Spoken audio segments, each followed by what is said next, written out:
I never thought I'd be the kind of man who'd cross that line. I had everything I thought I wanted. A steady job, a house in the suburbs, 2 kids who kept me busy, and a wife, Emily, who I loved. We'd been together for over 10 years. She was my high school sweetheart, the one everyone thought would never leave my side. And for the longest time, that's exactly how it was. But something shifted over the last few years. Maybe it was the kids growing up and needing less of our constant attention. Maybe it was the monotony of the routine we had built, the late nights after long days at work where Emily and I would collapse into bed, too exhausted to even talk, let alone connect in the way we used to. We used to be passionate, inseparable, but now, our conversations were practical, and our time together felt more like roommates than lovers. I guess it all started at work. My company had just hired a new marketing consultant, a woman named Rachel. She was sharp, confident, and she had this way of drawing people in, including me. At first, it was just harmless banter. We'd joke around during lunch breaks, talk about work projects, but it wasn't long before I found myself looking forward to seeing her. I told myself it was nothing, just a bit of excitement in an otherwise boring routine. Emily had noticed a change in me. She would ask if something was wrong, but I'd brush it off, blaming stress at work. I didn't realize it then, but there was already a distance growing between us. I would stay late at the office more often, sometimes coming home well after the kids were in bed. I told myself it was for work, but deep down, I knew it was because of Rachel. There was a spark between us, something I hadn't felt in a long time. One night, after a particularly long day, Rachel and I were the last ones left in the office. We'd finished up a meeting and were casually chatting by the window, the city lights shining down on us from the distance. There was something intimate about the moment, the quietness of the office, the closeness of her presence. Without thinking, I reached out and touched her hand. She didn't pull away. Instead, she looked at me with this expression that I hadn't seen in so long: desire. That was the moment I should have walked away. But I didn't. Instead, we stood there, our hands brushing together, our eyes locked. I could feel my heart racing, the adrenaline pumping through me, but it wasn't just the excitement of the moment. It was the guilt, too. I knew I was crossing a line, but I couldn't stop myself. Something had taken hold of me, something I hadn't felt in years. An urge to feel wanted, desired, and alive again. We didn't kiss that night, though I wanted to. It was like an invisible barrier still kept us from going that far. But it was enough to plant the seed, to make me think about her constantly. I would lie awake at night next to Emily, who was sound asleep, and all I could think about was Rachel. Her laugh, the way she smelled, the way she made me feel. I didn't want to hurt Emily. I never did. But there was a part of me that started to resent her. She didn't look at me the way Rachel did. We didn't have the same fire anymore, and it felt like we never would again. I told myself that what was happening with Rachel wasn't real, that it was just a fantasy, an escape from the dullness of everyday life.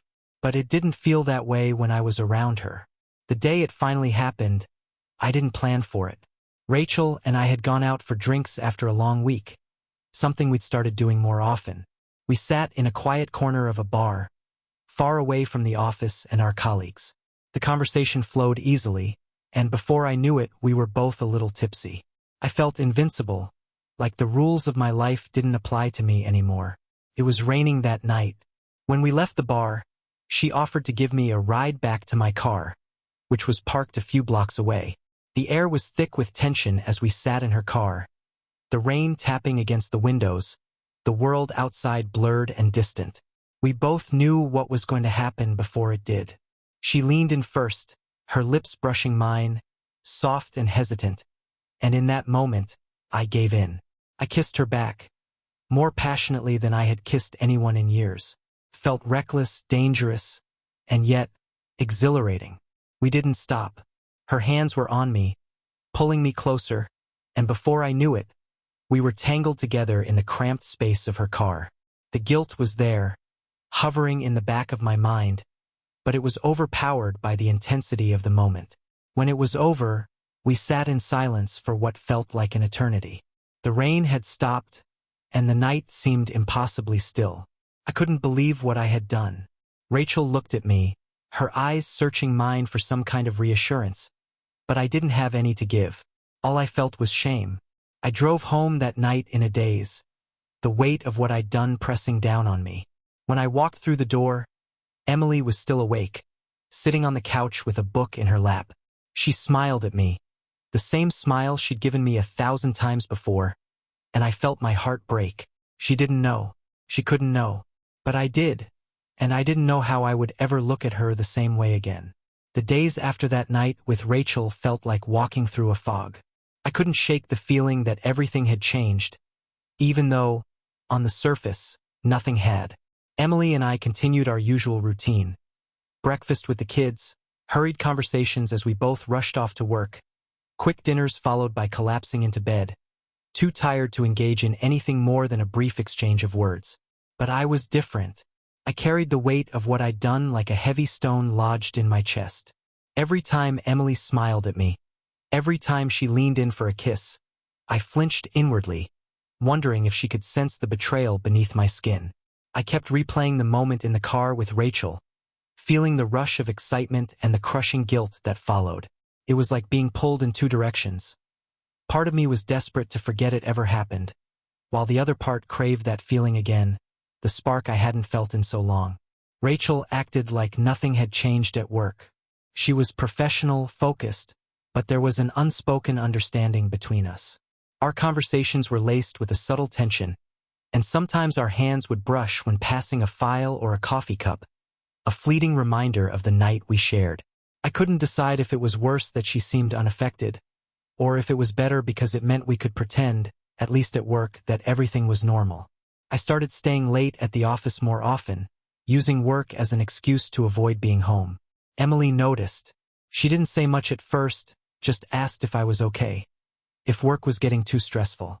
But I could see the concern in her eyes, the way she hesitated before asking, as if she already knew something was off but didn't want to push too hard. I told her everything was fine. I lied so easily now. One evening, after I'd come home late again, Emily finally confronted me. She was sitting at the kitchen table, her hands clasped around a mug of tea, staring into the steam as if it held the answers she was looking for. "Josh," she started, her voice quiet but firm. "What's going on with you?" I froze. For a moment I thought she knew. Maybe she had found something, a text, a receipt, or maybe she had just figured it out by instinct. But when I looked at her, I realized it wasn't anger in her eyes. It was sadness, worry. "You've been distant," she continued. "You come home late almost every night, and when you're here, you're somewhere else. You don't talk to me anymore. I don't know what's wrong, but something is. I can feel it." I felt my chest tighten. I wanted to tell her. I wanted to come clean, to confess everything and beg for her forgiveness. But I couldn't. I wasn't ready to face the fallout, the possibility of losing everything. My marriage, my family, the life we had built together. So instead, I took the coward's way out. "I'm just stressed," I said, trying to keep my voice steady. "Work's been crazy lately, and I guess I've been distracted. I'm sorry, Emily. I didn't mean to make you feel like something was wrong." Her eyes searched mine, looking for something, truth maybe, but I had gotten good at hiding it. After a long moment, she sighed and nodded, as if accepting my answer even though it didn't satisfy her. "Okay," she said quietly, "but just don't shut me out, Josh. I'm here. We're supposed to be in this together. Remember?" I nodded, but inside, I felt like a fraud. I was shutting her out, and I didn't know how to stop.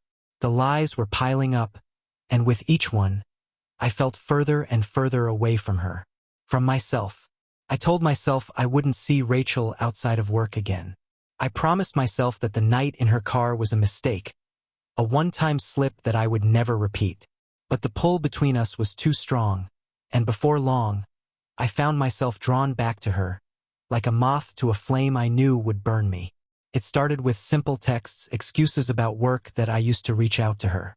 We'd talk about projects, deadlines, things that were easy to justify. But soon, the conversations shifted. We stopped talking about work and started talking about everything else. Our lives, our frustrations, our dreams. She made me feel understood in a way I hadn't felt in a long time. One Friday afternoon, Rachel suggested we grab drinks again. I hesitated, but deep down I already knew I was going to say yes. I told Emily I'd be late, blaming another work meeting, and headed to the bar where Rachel was waiting.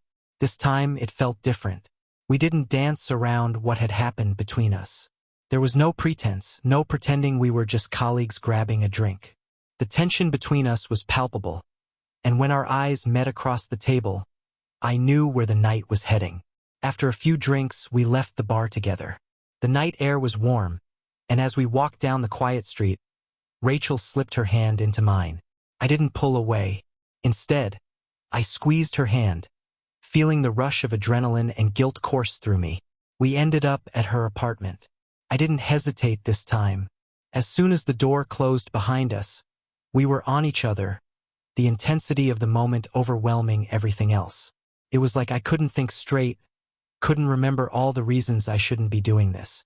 All I knew was how alive I felt in that moment, how much I wanted her.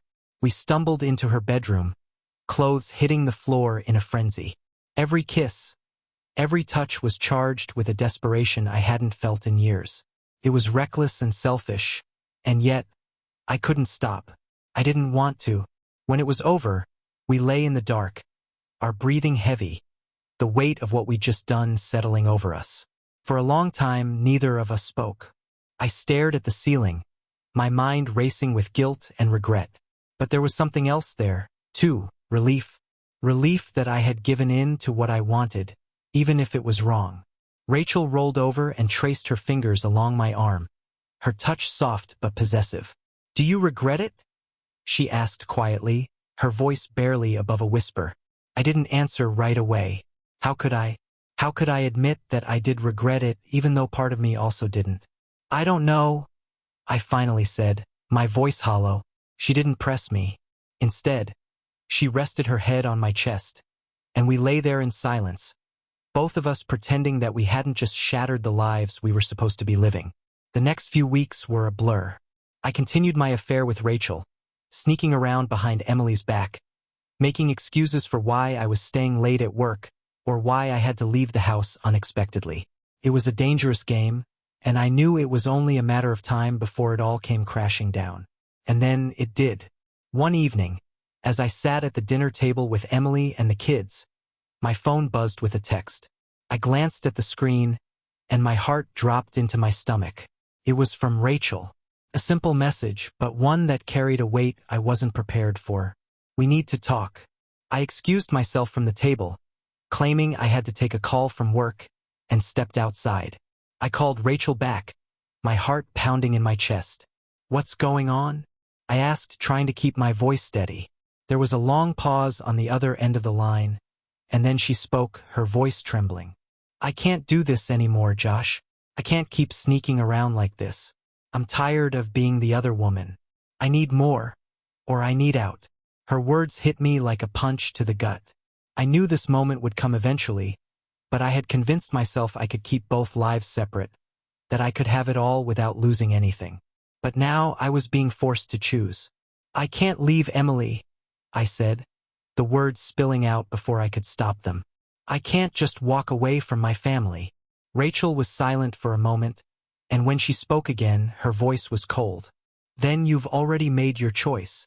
The line went dead, and I stood there in the dark, staring at my phone, the weight of my decisions crashing down on me. I had destroyed everything. My marriage, my family, and now my relationship with Rachel. When I walked back inside, Emily was standing in the kitchen, watching me with a look of concern on her face. "Josh, what's going on?" she asked, her voice soft but laced with suspicion. I opened my mouth to respond, but no words came out. For the first time in months, I couldn't lie to her. I couldn't keep pretending that everything was fine when it was all falling apart. And that's when I knew there was no going back. I stood there, staring at Emily, feeling the weight of everything I had done pressing down on me like a heavy cloak. She knew, or maybe she didn't know exactly, but she sensed it. The lies, the distance. Everything I thought I was hiding so well was beginning to unravel in front of me. "Josh," she said again, her voice firmer this time, her eyes locked on mine. What's going on? You've been acting so strange lately, and now, you just look guilty. What aren't you telling me? My heart pounded in my chest as I searched for words, something to deflect her questions, to keep the truth hidden just a little longer. But as I looked into her eyes, the guilt was too much. Couldn't lie anymore. I couldn't keep pretending that everything was fine when it clearly wasn't. I opened my mouth, ready to confess, when the kids came running into the room, laughing and chasing each other. For a brief moment, I felt a surge of relief. The kids are perfect distraction. But I knew that momentary reprieve wouldn't last. Emily wasn't going to let this go, not this time. Dinner was painfully quiet. Emily kept glancing at me, waiting for an explanation, while I pushed my food around my plate, my appetite completely gone. The kids chattered on about their day, oblivious to the tension thickening between their parents. I couldn't even look at them, knowing the kind of betrayal I was hiding. After the kids went to bed, Emily cornered me in the living room. She didn't say anything at first, just stood there with her arms crossed, watching me like she was waiting for me to break. And I did. "I need to talk to you," I finally said, my voice barely audible. Her expression didn't change, but she nodded, sitting down on the edge of the couch, her eyes never leaving mine. Couldn't look at her, not directly. Instead, I stared at the floor, trying to find the right words, though I knew there were none that would make this better. I've been seeing someone," I blurted out, the words escaping my mouth before I could stop them. The silence that followed was suffocating. I could hear the ticking of the clock on the wall, the faint hum of the refrigerator in the kitchen. I didn't dare look at her. I could feel her shock, her disbelief, and then the slow, creeping realization of what I had just confessed. "What?" she whispered, her voice trembling. "What do you mean?" "I didn't mean for it to happen," I said, my words tumbling out, desperate now. "It started as nothing, just talking, and then it got out of control. I'm sorry, Emily. I never wanted to hurt you." She stared at me, her face pale, her eyes wide with a mixture of shock and horror. For a long time, she didn't say anything, and I couldn't tell if she was processing or if she was just too stunned to respond. "You've been having an affair?" she finally asked, her voice barely more than a whisper. I nodded, unable to say it out loud again. Saying it the first time had been hard enough, and I couldn't bring myself to repeat it. The look on her face was enough to tear me apart. She stood up abruptly, walking over to the window, her arms wrapped tightly around herself as if she was trying to hold herself together. "How long?" she asked, her back to me. "A few months," I admitted, my voice hoarse. "It wasn't serious at first, but then what?" she snapped, spinning around to face me.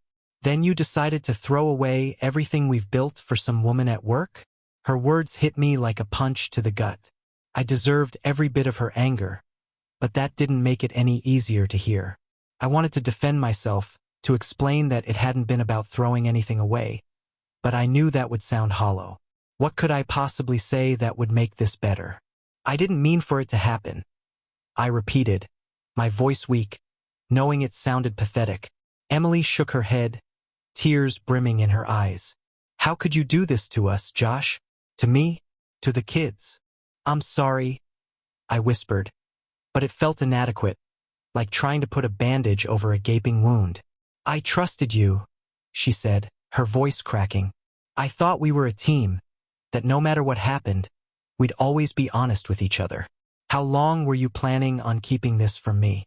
Were you ever going to tell me? Or were you just going to keep sneaking around behind my back?" "I don't know," I admitted, feeling the full weight of my shame. I wasn't thinking. I didn't want to hurt you." "Well, you did," she said, wiping her eyes angrily. "You've hurt me more than I could have ever imagined." I wanted to reach out to her, to hold her, to somehow take it all back, but I knew that wasn't possible. I had broken something between us, something that couldn't be easily fixed. Emily turned away from me, her shoulders shaking with silent sobs, and I felt completely helpless. The days following my confession were some of the hardest of my life. Emily didn't speak to me unless she had to, and even then, it was cold and distant, the warmth between us gone. At night, she slept in the guest room, leaving me alone in our bed, the silence between us louder than any argument we could have had.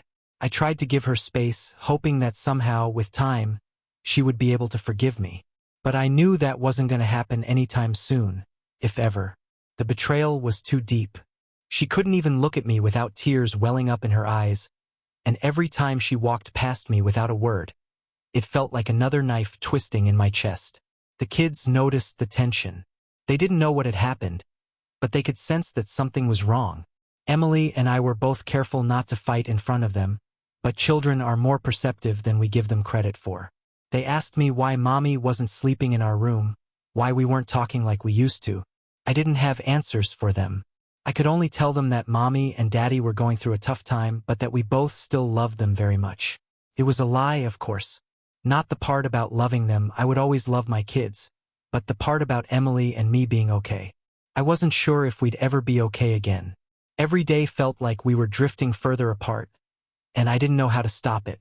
One evening, about 2 weeks after the confession, Emily finally sat me down.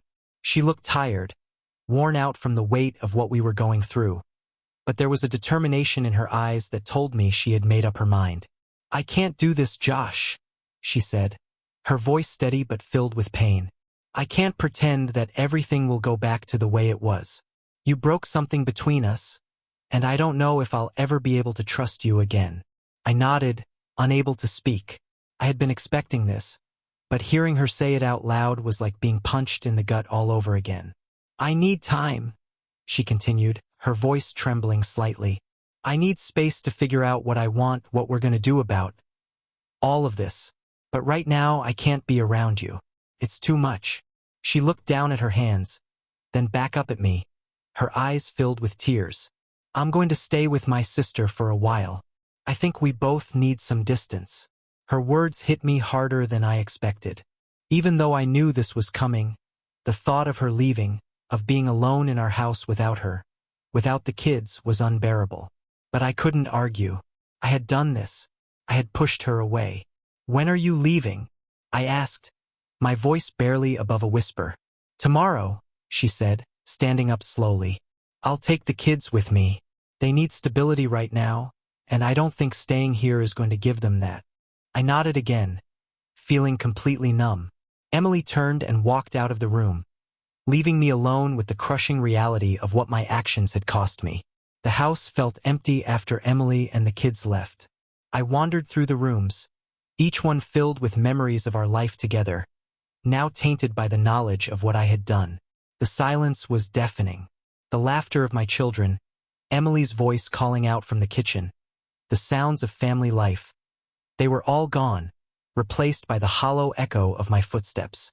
I tried to distract myself with work, throwing myself into projects and staying late at the office to avoid coming home to an empty house.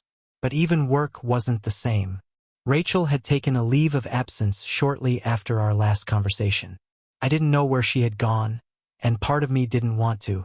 It was over between us, whatever it had been, and I didn't have the energy to think about it anymore. Nights were the hardest. I would lie in bed, staring at the ceiling, unable to sleep, my mind replaying every mistake I had made. Every nights became my enemy. I would lie awake for hours, staring at the ceiling, every minute dragging on endlessly. The bed, once a place of comfort where Emily and I would talk before drifting off to sleep, now felt like a cold, empty void. The absence of her warmth next to me was a constant reminder of what I had lost. I couldn't stop my mind from spiraling into regret, replaying the past months over and over, trying to figure out where it had all gone wrong.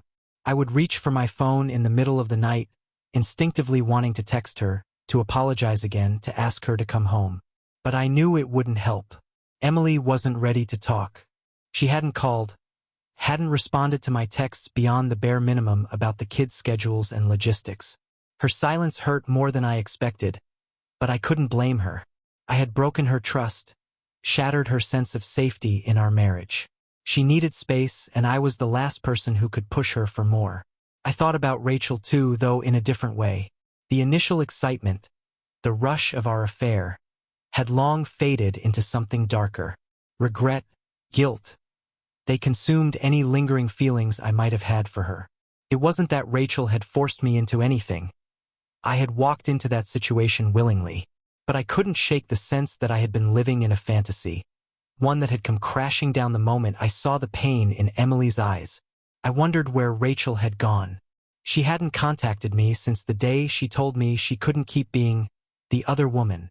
Part of me felt relieved that she had made the decision to step away, sparing me from the pressure of making a choice. But another part of me, the selfish part, felt abandoned. I had ruined everything for a relationship that was now dead, and I was left alone with the consequences. When Emily left, she took the kids with her, which was something I hadn't fully processed until the first weekend came, and the house was dead silent. It was unbearable not hearing their laughter, their footsteps racing down the hall. The usual chaos that had once driven me mad now felt like the one thing I desperately needed. I got to see them, of course. We had worked out a schedule, weekends with me, and weeknights with her for the time being. But those weekends felt like borrowed time. They were so short, just 2 days where I pretended everything was fine for the sake of the kids, only to be hit with the crushing reality when they left again on Sunday evening. The first weekend they came over, I tried to act normal. I made their favorite breakfast, pancakes with blueberries, and we went to the park just like we used to, but they could sense the change. My son, Matthew, was old enough to pick up on the tension, even if he didn't fully understand what was going on. "Why is Mommy staying with Aunt Sarah?" he asked one night as I tucked him into bed. I froze, my heart sinking. I had dreaded this question, knowing it would come eventually. I didn't want to lie to him, but I also couldn't tell him the full truth. "Not yet. Mommy and Daddy just need some time apart right now," I said, choosing my words carefully. "But it's not your fault. We both love you and your sister very much." "Are you getting divorced?" he asked, his voice small, almost afraid. The word divorce felt like a punch to the gut. It was a possibility I hadn't even allowed myself to consider fully, but hearing it from him made it real. "I don't know," I admitted softly, feeling the weight of the uncertainty. "I hope not, but no matter what happens, we'll always be a family. Okay?" Matthew nodded, but I could see the worry in his eyes. He didn't say anything else, just turned over in bed, clutching his stuffed animal tightly. I kissed him goodnight, feeling the sting of guilt once again. Weeks passed, and the distance between Emily and me grew heavier with each passing day. I knew I had to do something. Sitting around, waiting for her to make the next move, wasn't going to fix anything. I had to take responsibility, to show her that I was willing to do whatever it took to repair the damage I had caused. I started going to therapy on my own. It wasn't something I had ever considered before, but I knew I needed help. I needed to figure out why I had let my life spiral out of control, why I had turned to Rachel instead of facing the problems in my marriage head-on. The therapist, a calm woman named Dr. Reeves, listened patiently as I unraveled my story, my mistakes, my regrets. "You're not the first person to lose themselves in the routine of life," she said one session, after I had explained how distant Emily and I had become before the affair. "But the affair didn't happen just because of that distance. It's deeper. You need to figure out why you were looking for something outside your marriage." Her words struck me. She was right. It wasn't just about the monotony of our lives or the excitement of Rachel. There was something deeper, something in me that had been unfulfilled, and I had chosen the worst possible way to address it. Through therapy, I began to understand the cracks that had formed in my marriage long before Rachel ever entered the picture. Emily and I had drifted apart not because we didn't love each other, but because we had stopped putting in the effort to stay connected. The everyday grind of work, kids, and life had slowly eroded the bond we once had, and instead of facing it, I had turned away. I began reaching out to Emily, sending her messages that were more than just logistics about the kids. I apologized again, not just for the affair, but for letting our marriage fall apart. I told her about the therapy, about how I was working to understand my mistakes and make things right. For a while, there was no response. She was still angry, still hurt, and I couldn't blame her. But then, one night, I got a text from her. "I'm glad you're getting help. I need more time, but maybe we can talk soon. It wasn't much, but it was something. A small crack in the wall she had built around herself. I held onto that message like a lifeline. The first time Emily agreed to meet with me, I was a nervous wreck. We chose a neutral place, a quiet coffee shop on the edge of town. I hadn't seen her in weeks, and when she walked in, my heart skipped a beat. She looked tired, yes, but still so familiar, like home. We sat down, the silence between us heavy and awkward. I wanted to reach out, to hold her hand, to tell her how much I missed her. But I knew I had to take it slow. She wasn't here to forgive me. She was here to see if there was even a possibility of forgiveness. "I'm not sure what I want yet," she said after we'd ordered our drinks. Her voice was steady, but I could hear the vulnerability beneath it. "I don't know if I can ever trust you again, Josh. What you did, it broke me." Her words were like a knife to my heart, but I knew she needed to say them. She needed to express the pain I had caused, and I needed to listen no matter how much it hurt. "I understand," I said quietly. "I don't expect you to forgive me easily, or maybe even at all. But I'm working on myself. I'm trying to understand why I did what I did, and how I can make sure it never happens again." She looked down at her hands, twisting the napkin between her fingers. "I appreciate that. I do. But I need to protect myself and the kids. I can't just jump back into things and pretend like everything's fine." "I don't want to pretend," I said quickly. "I want to fix it. I want to rebuild our marriage, but only if you're willing. If you need more time, I'll give you that. Whatever you need." Emily nodded, her eyes still cast down. For a long moment we sat in silence. I could feel the weight of the moment, the fragility of it. It was like standing on the edge of a cliff, unsure if I was going to fall or fly. "I'll think about it," she said finally, her voice barely above a whisper. "But don't expect too much, Josh. I'm still so angry, and I don't know if that will ever go away." "I understand," I said, my heart aching. "But I'll wait, however long it takes." We left the coffee shop without any clear resolution. But there was hope. A small, fragile hope that maybe, just maybe, we could find our way back to each other.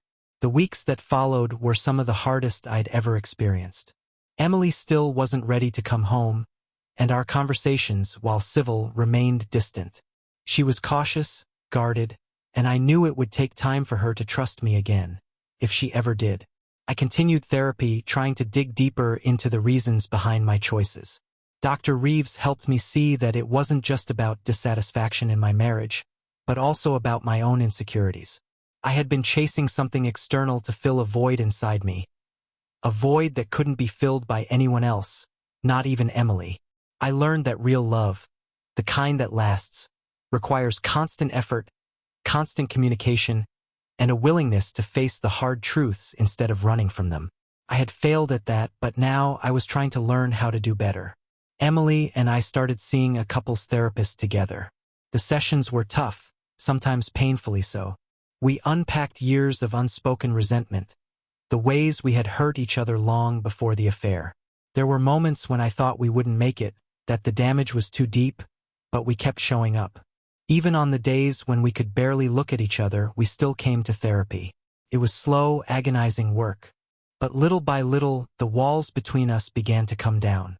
Emily and I continued therapy, and while progress was slow, I could feel small shifts between us. It wasn't like we were suddenly back to where we had been years ago, but there were moments of connection, little glimpses of the relationship we used to have, buried beneath all the pain and mistrust. At home, things were different. She hadn't moved back yet, and I had grown used to the quiet house during the week. But every time she dropped off the kids, I could see her lingering for just a few moments longer. She didn't stay to talk, but she didn't leave as quickly as she used to either. It was a subtle sign, one that I clung to desperately, like a man grasping for anything to keep himself from drowning. Our couples therapist, a man named Dr. Cohen, helped us peel back the layers of resentment that had built up over the years. It wasn't just about the affair anymore. It was about all the things we hadn't said to each other, all the ways we had neglected our relationship long before Rachel entered the picture. Emily had her own frustrations, her own feelings of being unappreciated and taken for granted. I hadn't realized how much she had been carrying on her own, shouldering the burden of our home life while I focused more and more on work. She told me how lonely she had felt, even when I was there, and how that loneliness had festered into anger over time. In some ways, I understood that because I had felt it too. But instead of turning to each other, we had turned away. I wanted to feel seen again, I admitted during one session, the words tasting bitter on my tongue. I didn't realize how disconnected I felt from you, from us, until it was too late. And instead of talking to you about it, I sought validation elsewhere. I know that's my fault. Emily sat quietly for a long time, her hands folded in her lap, her expression unreadable. I had said variations of this before, but each time it felt different, like another layer of the truth was being peeled back. She didn't respond immediately, but I didn't push her. I knew she needed time to process everything, and for once I was willing to wait. I just don't know if I can ever trust you again, she finally said, her voice soft but firm. It's not just about the affair. It's everything. We lost something along the way, and I'm scared that even if we try to rebuild, it won't ever be the same. Dr. Cohen nodded, leaning forward in his chair. That fear is valid, Emily. Trust doesn't come back quickly, and it might not come back in the same form it once was. But rebuilding isn't about going back to what was. It's about creating something new. A different kind of trust, maybe a deeper understanding of each other. Emily's eyes met mine across the room, and for a brief moment, I saw the flicker of something. Maybe hope, maybe hesitation. I wasn't sure, but I knew that if she was willing to keep trying, so was I. After months of therapy and slow rebuilding, Emily made the decision to come back home, but with conditions. It wasn't going to be a smooth return to our old lives. She made that clear. We're not picking up where we left off, she told me as she stood in the living room, holding the overnight bag she had brought. I'm coming back for the kids, for the house, but that doesn't mean everything is fixed between us. Her voice was firm, her boundaries drawn clearly in the sand, and I respected that. I had no right to expect anything more. The fact that she was even willing to come back at all felt like a small miracle. I knew this was still a trial period for her, a chance to see if she could live with me again, to see if we could be parents under the same roof without everything falling apart. For the first few weeks, it was awkward. We didn't share a bed. Emily insisted on staying in the guest room for the time being, a physical boundary that mirrored the emotional distance still between us. But the kids were thrilled to have her back, and for their sake, we both tried to act as normal as possible. We took them to school together, shared family dinners, and spent weekends at the park. From the outside, we might have looked like a regular family, but inside, there was still a chasm between us. One night, after the kids had gone to bed, Emily and I sat on the back porch. It was the first time we had really been alone together in weeks, and the silence between us felt heavy. I could tell she had something on her mind, something that had been weighing on her. Do you think we can ever get back to a place where we trust each other again? She asked suddenly, breaking the quiet. I took a deep breath, unsure how to answer. I don't know, I said honestly, but I think we can build something new. It won't be the same as before, and maybe that's a good thing. I want to be better. For you, for the kids, for us. She nodded slowly, her gaze focused on the trees in the backyard. I'm scared, Josh. I don't want to get hurt again. I know, I said softly, and I don't want to hurt you again. That's why I'm going to keep working on myself, whether you decide to stay or not. I need to be better, for you and for me. For the first time in what felt like forever, Emily reached out and touched my hand. It was a small gesture, but it felt monumental. We sat like that for a while, the silence between us no longer feeling so oppressive. It wasn't forgiveness, not yet, but it was a step towards something. And that was enough for now. As Emily and I slowly rebuilt our lives together, I focused on being a better husband and father. I worked hard at home, showing up for the kids and continuing therapy.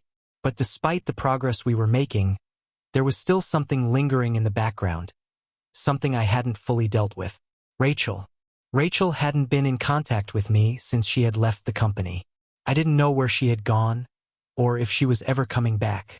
In some ways, her absence had made it easier for me to focus on fixing things with Emily, but in other ways, the lack of closure haunted me. Every now and then, I would think about her, wonder where she was, if she ever thought about me or if she had moved on. And then, one day, she reached out. It was a simple text, out of the blue. "Can we talk?" That was all it said. But those 3 words set off a storm inside me. I stared at my phone, my heart racing. Part of me wanted to ignore it, to delete the message and pretend I had never seen it. But another part of me, the part that had once been drawn to Rachel, the part that craved the excitement she had brought into my life, wanted to respond.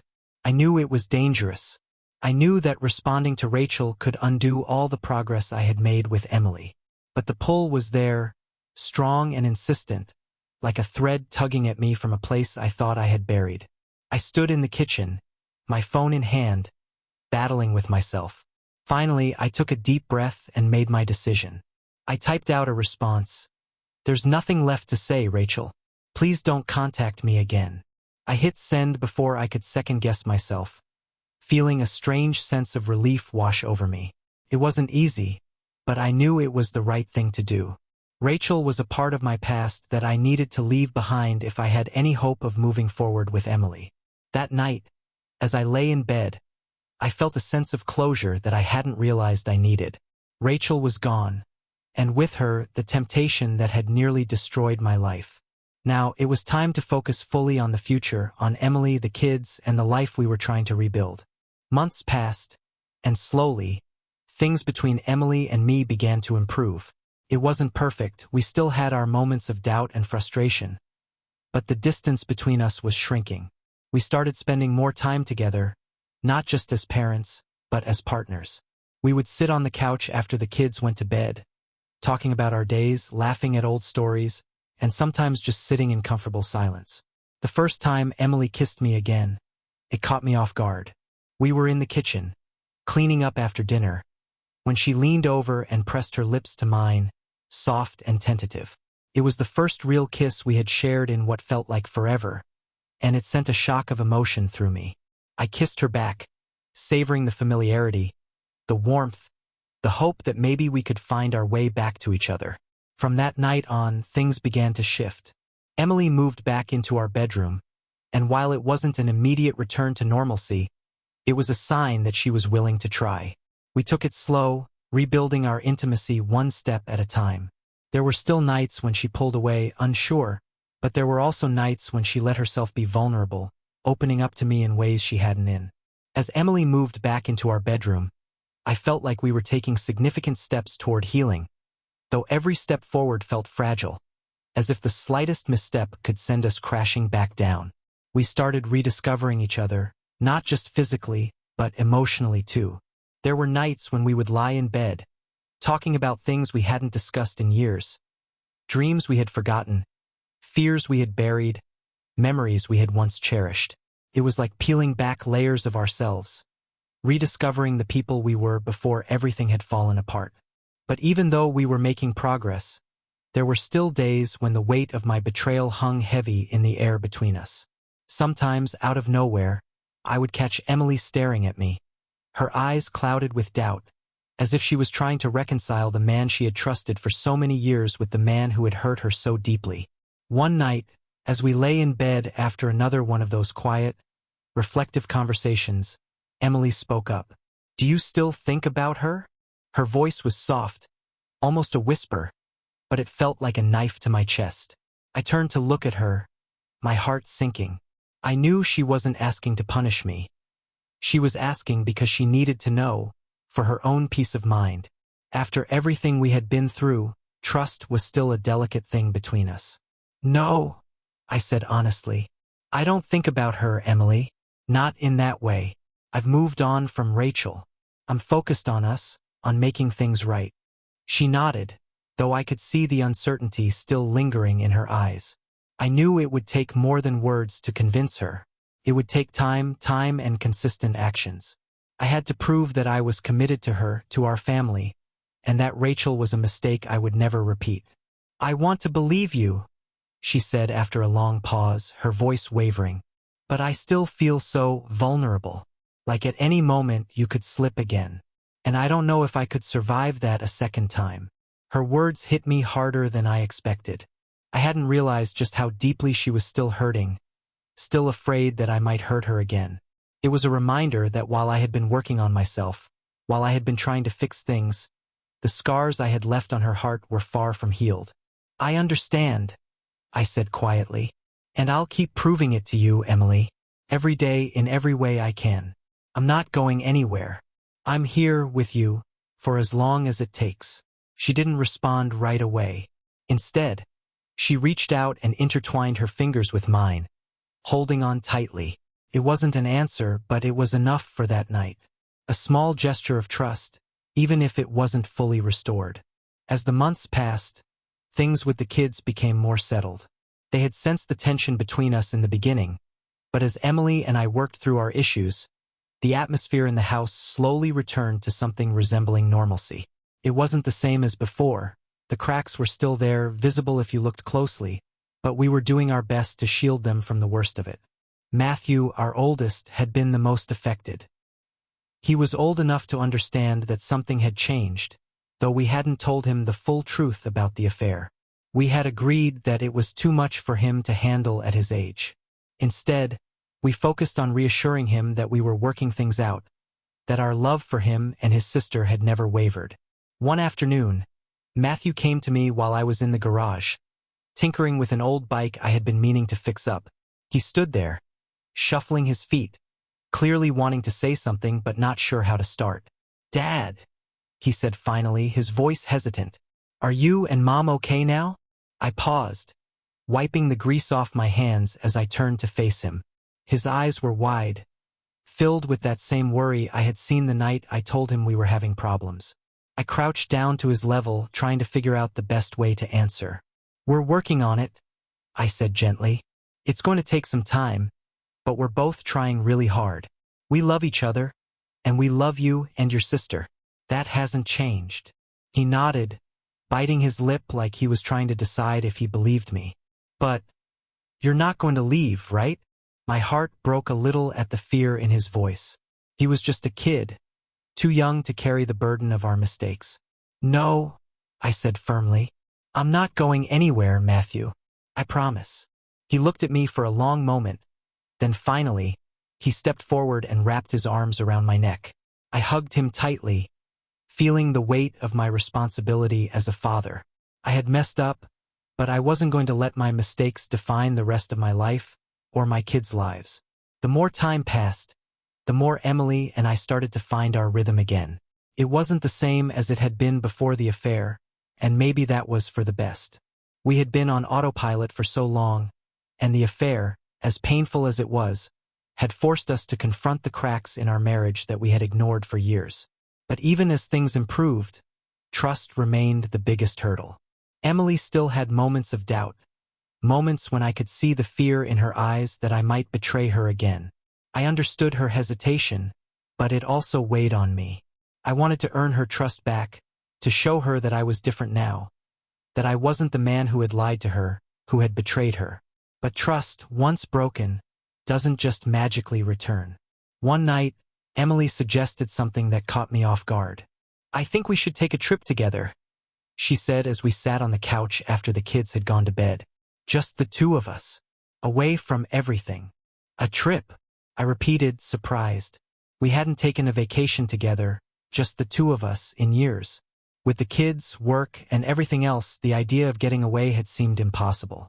But now, with things still fragile, the suggestion felt both exciting and terrifying.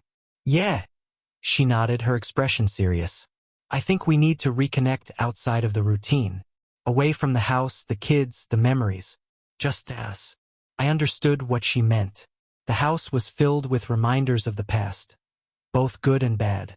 Every corner held a memory. Every room carried the weight of our history. A trip, a new environment, might help us see each other in a different light, without the baggage of everything that had happened. "Okay," I agreed after a moment. "Let's do it." Emily smiled, and for the first time in what felt like forever, it reached her eyes. We decided on a quiet cabin upstate, far away from the noise of the city and the demands of daily life. It wasn't fancy or extravagant, but it was secluded, surrounded by trees and nature. Exactly the kind of place where we could get lost in each other again, if we were lucky. The drive up was peaceful, the radio playing softly as we talked about little things. How the kids were doing in school, the projects we had at work, things we hadn't had the time or energy to discuss in the chaos of the last year. It felt natural, easy, like the conversations we used to have before everything became so complicated. When we arrived at the cabin, Emily looked around, taking in the quiet beauty of the place. "It's perfect," she said, her voice soft, almost reverent. We spent the first day hiking, exploring the trails that wound through the woods behind the cabin. It was the most time we had spent alone together in years, and while there were still moments of awkwardness, there were also moments of connection, little sparks that reminded me of the love we had shared for so long. That night, after dinner, we sat by the fire, the warmth from the flames casting a soft glow around us. Emily was quiet, her gaze fixed on the flickering fire, and I could tell she was thinking about something. "Do you think we can ever really move past this?" she asked suddenly, her voice barely above a whisper. I looked at her, my heart heavy with the weight of the question. "I don't know," I said honestly, "but I do know that I'm willing to do whatever it takes to try. I love you, Emily. I never stopped loving you, even when I was lost. And I want to spend the rest of my life making it up to you." She didn't say anything right away, but after a long moment, she leaned over and rested her head on my shoulder. It was such a small gesture, but it meant everything. We sat there in silence, the fire crackling softly, the weight of our shared history hanging between us. And for the first time in a long time, I felt like maybe, just maybe, we had a chance. The trip wasn't a magical fix, but it was a turning point. When we returned home, there was a quiet understanding between us, a sense that we were both committed to healing, to rebuilding our marriage from the ground up. It wasn't going to be easy, and we both knew that. There would be setbacks, moments of doubt and fear, but there was also hope. Emily and I continued therapy, both individually and together. We made a promise to each other to keep communicating, to be honest about our feelings, no matter how uncomfortable those conversations might be. We had learned the hard way what happens when you let resentment fester, when you stop talking, stop trying. The kids noticed the change too. They didn't know all the details, but they could feel the shift in the air. The tension that had once filled the house was slowly dissolving, replaced by a newfound sense of peace. We were far from perfect, but we were trying. And that was enough. One evening, as we sat at the dinner table, Matthew looked up at us and smiled. "You guys are happier now," he said simply. Emily and I exchanged a glance, and for the first time in a long time, I saw the light in her eyes that had been missing for so long. "Yeah, buddy," I said, smiling back. "We are." The months that followed felt like we were slowly emerging from a long, dark tunnel. There were still shadows, moments of doubt, lingering pain, and the occasional flare of old wounds. But the light at the end was growing brighter. We were getting closer, day by day, to something resembling peace. Emily and I fell into a new rhythm. It wasn't like the way we were before the affair, but it was different in a good way.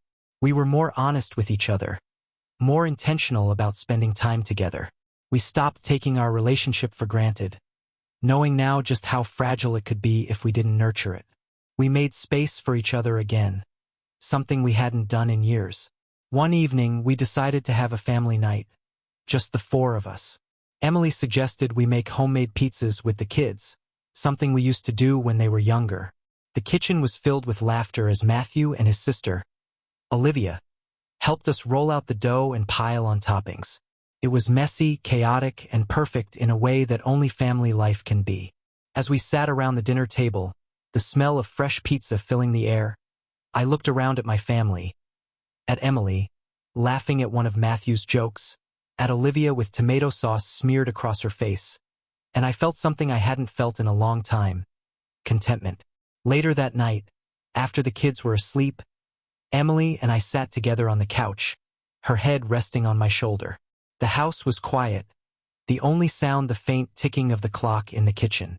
We didn't need to say anything, There was a peace between us, a silent understanding that we had made it through the storm. "I think we're going to be okay," Emily said softly, breaking the silence. I looked down at her, my heart swelling with gratitude. "Yeah, I think we are," I agreed, kissing the top of her head. There was still work to be done. Healing wasn't a straight path, and we both knew that. But we had come so far from where we had started, and I knew that whatever challenges lay ahead, we would face them together. The affair had changed us, there was no denying that. But it hadn't destroyed us. If anything, it had forced us to confront the parts of ourselves and our marriage that we had been neglecting for too long. As we sat there, wrapped in the quiet comfort of each other's presence, I realized something. Love isn't about perfection. It's about resilience. It's about choosing each other, even when things are hard. Especially when things are hard.